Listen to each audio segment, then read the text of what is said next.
MBBS এবং BDS ছাড়া কেউ ডাক্তার ব্যবহার করতে পারবে না, ডাক্তার উপাধিটা ব্যবহার করতে পারবে না। আমরা এখন দেখি যত্রতত্র 6 মাস 1 বছর কিংবা এই যে ম্যাথসের মতো 4 বছরের কোর্স করে অনেকে ডাক্তার পদবি ব্যবহার করে। এর ফলে কিন্তু বাংলাদেশের স্বাস্থ্য ব্যবস্থার চরম ক্ষতি হচ্ছে। 2 নাম্বার, বিএমডিসি রেজিস্ট্রেশন শুধুমাত্র এমবিবিএস এবং বিডিএস ডিগ্রিধারীর জন্য থাকতে হবে, এর বাইরে কেউ বিএমডিসি রেজিস্ট্রেশন পাবে না। ওভার দ্য কাউন্টার ড্রাগ নামে কিছু ওটিসি ড্রাগ আছে, যেই ড্রাগগুলো সব জায়গায় পাওয়া যায়। যেমন আমি প্যারাসিটামলের কথা বলি, আপনি সব জায়গায় পাবেন। বিশ্বের কিছু ড্রাগ, প্রত্যেকটা দেশে এরকম কিছু ড্রাগ আছে যেগুলো আপনি সব জায়গায় অ্যাভেলেবল পাবেন। কিন্তু বাংলাদেশে দেখা গেছে অ্যান্টিবায়োটিকের মতো অনেক গুরুত্বপূর্ণ ড্রাগও দোকানদার, ফার্মেসি যে পড়াশোনাই করে নাই সে পর্যন্ত দিয়ে দিচ্ছে, এবং এর ফলে কিন্তু চরম স্বাস্থ্য ঝুঁকিতে রয়েছি আমরা।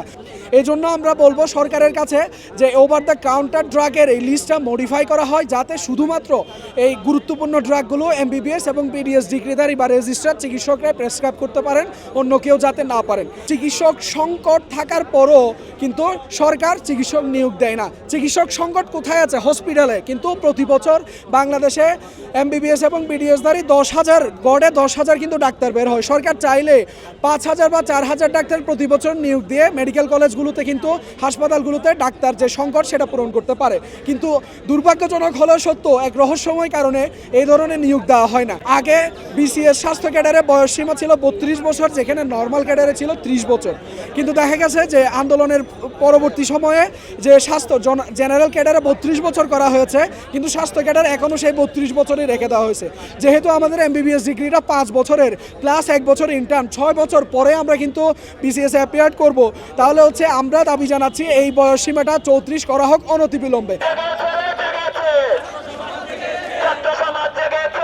সরকার এমন হচ্ছে ডিএমএফ, মেডস, ওদেরকে হচ্ছে আমাদের কোনো বিরোধ নেই, কিন্তু ওনারা যে ভুল চিকিৎসা কিংবা আমরা কয়েকদিন পরপর যে দেখি ভুয়া চিকিৎসক এটা সেটা এটা বলে আমাদের ডাক্তারদের হয়রানি করা হচ্ছে, কিন্তু আসলে এগুলো মেডস কিংবা ওনারাই করেছে, ওনারাই এগুলো করে। তো আমরা চাচ্ছি এগুলো বন্ধ হোক। আর যাতে আপনি দেখেন যদি মেডসের চিকিৎসা ওরা তো ভুল চিকিৎসা দিবেই, কারণ হচ্ছে ওদের অনেক জ্ঞানের স্বল্পতা রয়েছে, আর অনেক কিছুই রয়েছে।